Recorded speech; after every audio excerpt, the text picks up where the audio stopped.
is located in my district, so I've gotten to know a lot about its main goals, which are very admirable, to be able to work with families on the issue of homelessness. And I think the thing that's the most important is that it recognizes that families need to stay together.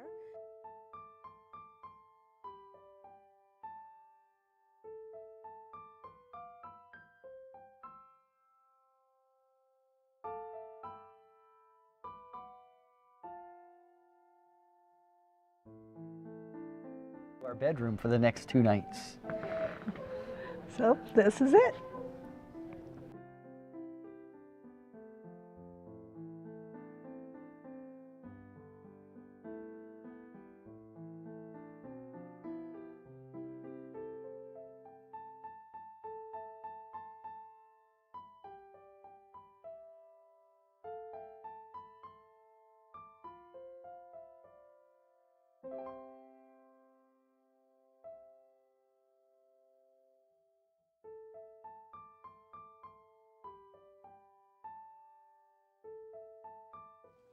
The privacy in the sleeping quarters is kind of like being in a hospital emergency room.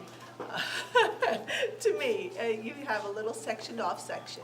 So you have your own quarters, but not really, because you can really hear everything that's going on.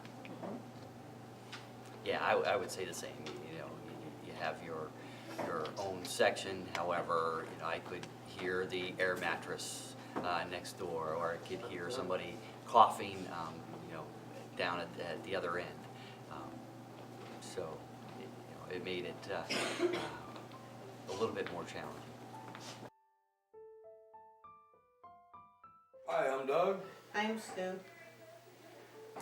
My name is Dayri, and I have 3 kids.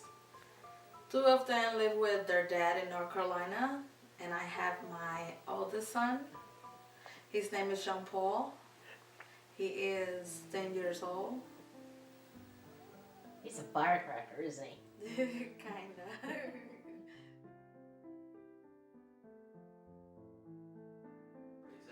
I've sat down and talked with Doug a little bit about what they've gone through. I think they had a fire in their home. They lived in York, and then they were kind of put out from that. I used to live there with my ex-husband. One day he decided that he can deal with my little family again, and he don't want to be with me. I lost my job, and then in the street.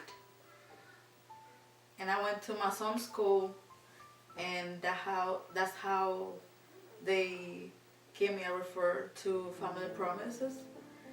They have good parts and bad parts. I'm good because I had a place where I can sleep and get covered from the winter. And I have my plate, and my son have his plate every night. And the sad part is that I don't have my own place for my son have his own space. Got our own privacy. Yeah. How was it before?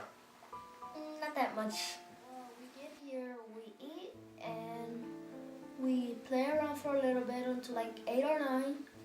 Usually on the days of school, we go to bed at 8. Because I'm happy. Yeah.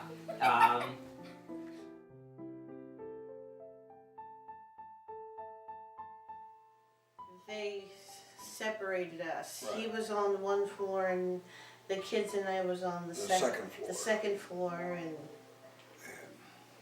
And you weren't allowed to hug each other. You weren't allowed to do any of that.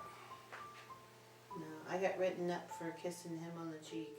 Mm-hmm.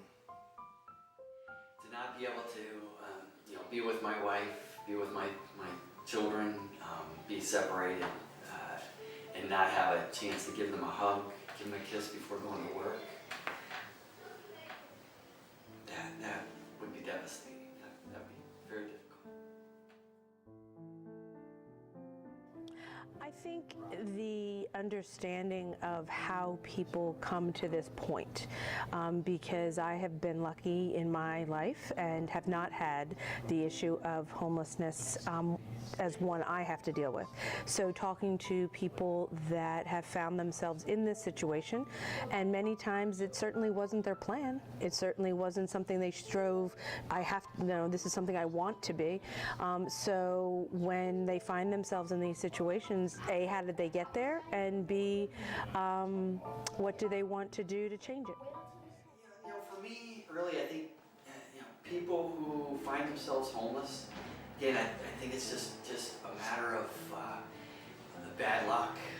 A lot of times, a fire, whatever the situation may be, maybe an illness or an injury, that you have medical bills that pile up, or a loss of job, and anybody can be put out in a short period of time. We're fortunate, Mary and I and our family, to have other family that would, be able to probably take us in for a period of time. But here, maybe they don't have that opportunity right now, so Family Promise gives them that shelter, that place to get back up on their feet again. It's been a growth process, I'll say. I can remember when we first walked in and Anne-Marie's introducing us to the different families that are here, and and they were a little shy back and trying to say hello and greet them. And I think John Paul, he was like all over the room. He was looking for something. He was on a mission, but he wasn't coming to say hello yet. But by the end of the time that we had with him,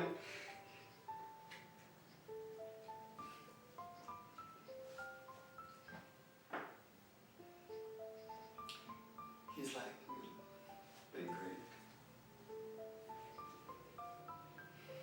We've really gotten to know him.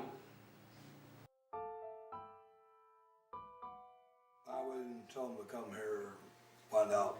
for Come good themselves. Family Promise, get the help. Right.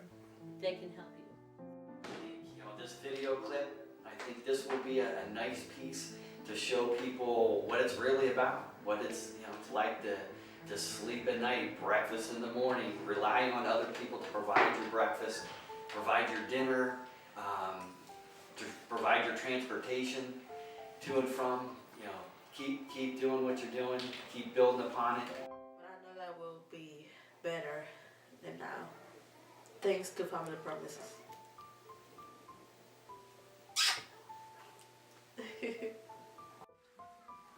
Thank you, Family Promise.